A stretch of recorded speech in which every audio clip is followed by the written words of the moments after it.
Hey there, YouTube. So, you don't have to use shampoo and conditioner.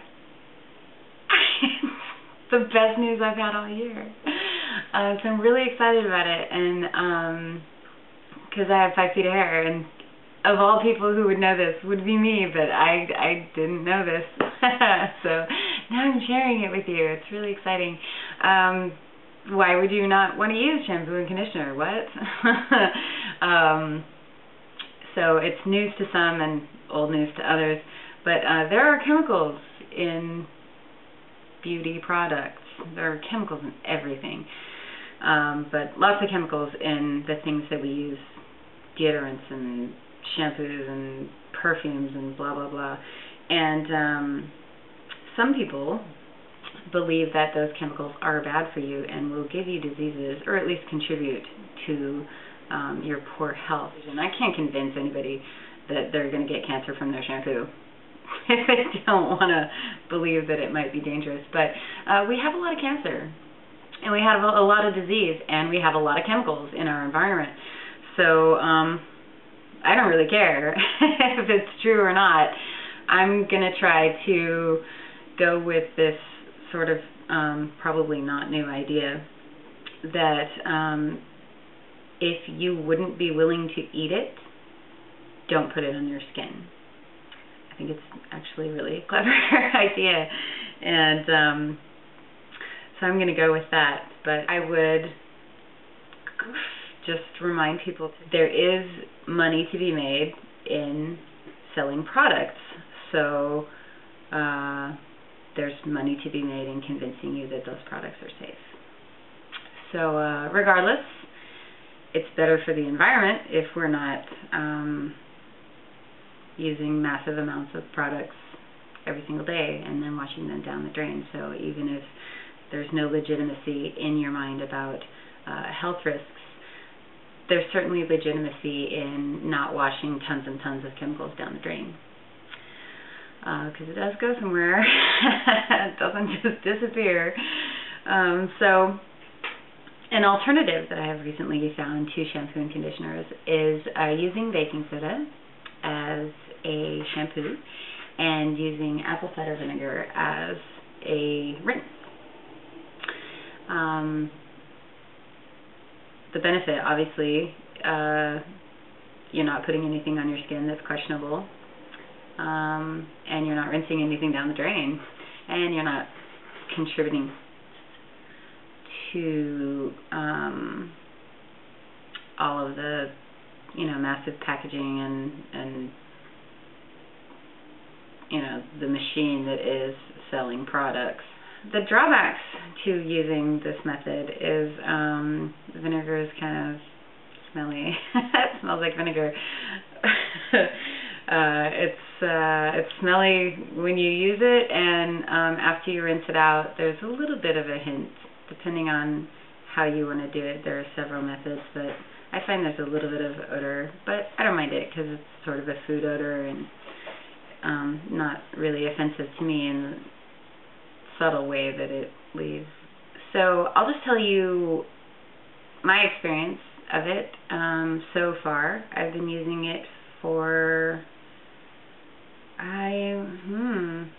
like 2 months, 3 months, and I found right away that it works really, really well. I have 5 feet of hair, hello, so I cannot have something that is gonna make my hair a tangled mess that I can't, deal with. So I was really impressed with how soft my hair is and how easy it was to comb out, even wet. And you usually don't want to do it wet, but I like to, if I let it dry without combing it, it kind of keeps the kink of the wrinkles, and it doesn't look very smooth and nice. So if I use a pick and pick it out while it's wet, that can be a big chore if it's tangly, and it was not. It was smoother, in fact. The tangles are a little bit,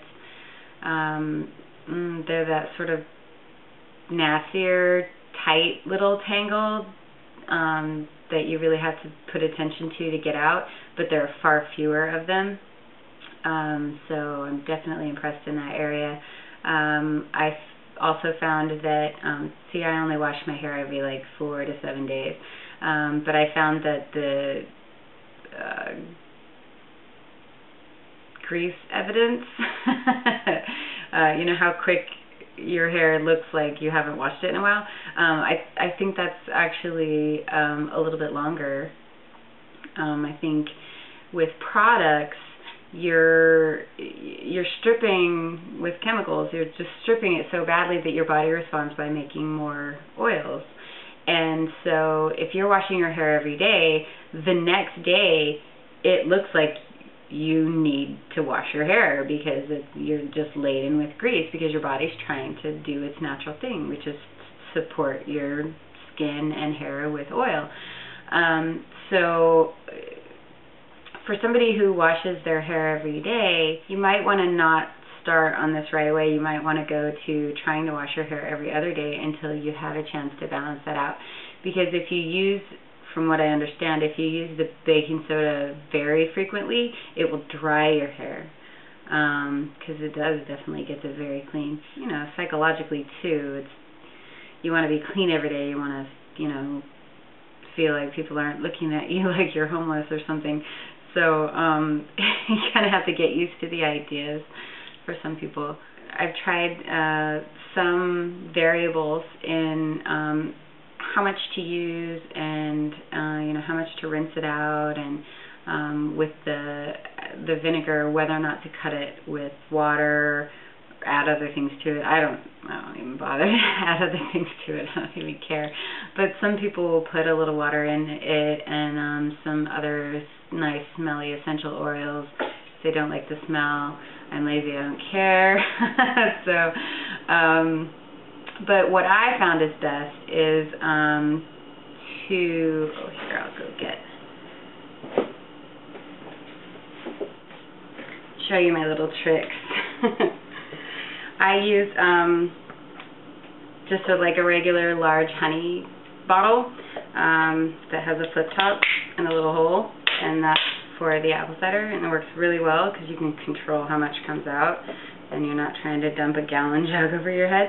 And a Parmesan container for your baking soda.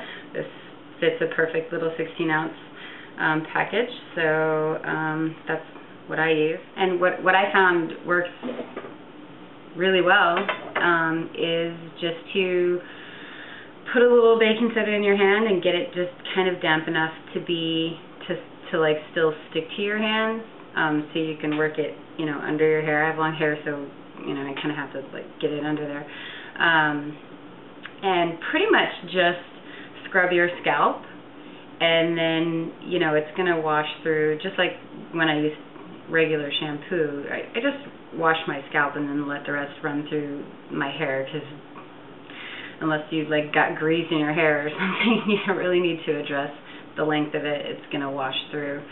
And I probably use, all in all, like 6 tablespoons or something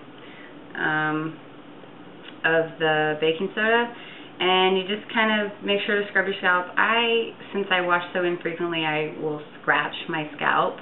I mean, it's sort of a habit I've always had anyway, because it stimulates the blood flow and it's good for the growth of your hair or whatever. But be careful, if you are not used to doing that, you can scratch yourself and then that hurts.